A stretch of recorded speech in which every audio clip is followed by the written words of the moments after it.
ఇప్పుడు Dragon is a commercial film, it's a hero centric film అలా చెప్పొచ్చు. It's a character based film. అట్లా నేను ప్రీవియస్గా చేసిన సినిమాలు most of the films are like that only. ఇప్పుడు ఆ కాంటెంట్ని ఫోకస్ చేసి నా సినిమా ఇది. ఇప్పుడు I can't call this female centric film. It's wrong to call a film a female centric film. It's a content oriented film. Like ఒక content మీదే వెళ్తున్నాము. సో లైక్ ఐ సెడ్, దీనిలో కమర్షియల్ డాన్స్లు ఫైట్లు ఏమీ ఉండకపోవచ్చు, because that's not the kind of cinema this is. కానీ there are really high moments in the film.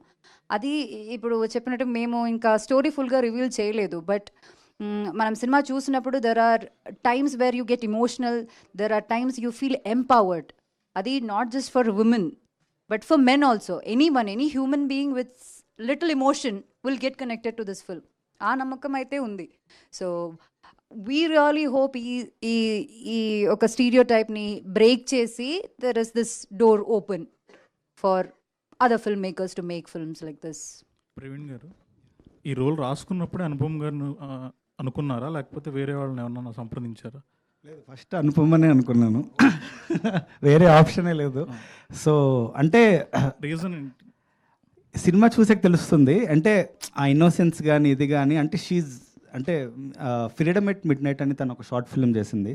నాకు తను ఎన్ని కమర్షియల్ సినిమాలు చేసినా నాకు that film gave me inspiration to caste her. So చాలా షీఈ్ ఎ బ్రిలియంట్ యాక్టర్ అండి. అంటే ఈ సినిమాలో యూ కెన్ సీ దట్ అని నేను ఫీల్ అవుతాను. అనుపమ గారిలో కళ్ళు చాలా ప్లస్ పాయింట్. అదే మూసేసి ఎలా 20 minutes మీరు? అది చాలా ఛాలెంజింగ్ అండి. కానీ కళ్ళు కనిపిస్తూ ఉంటాయి, ఆ చిన్న చిన్నగా ఆ పరదాలో నుంచి కూడా కనిపిస్తాయి కళ్ళు. ప్రొడ్యూసర్ గారు, ఈ ఓటీటీ అనేది థియేటర్కి రావాలనేది మనకి ఫస్ట్ మోటివ్ అనమాట. మీరు ఇలా పోస్టర్లోనే పబ్లిసైజ్ చేస్తుంటే ఎంతవరకు అది, అంటే అది ఏమన్నా అగ్రిమెంట్స్ లాంటివి ఉంటాయా? ఉంటుందండి. ఓటీటీ వాళ్ళలో ప్రొడ్యూసర్ డెలివరబుల్స్ అని ఉంటాయి. డెఫినెట్గా we have to mention Amazon కానీ నెట్ఫ్లిక్స్ కానీ ఏదైనా సరే. అనుపమ గారు స్క్రీన్స్ మీద అంటే స్క్రీనింగ్ అప్పుడండి.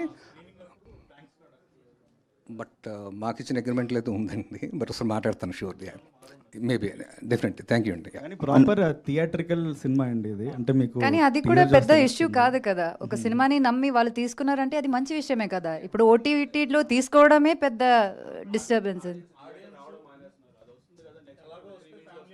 అది ఇవ్వకపోయినా అదే అలా అంతే కదా. ఇవ్వకపోయినా ఇచ్చినా అంతే కదా. Same, doesn't make any difference.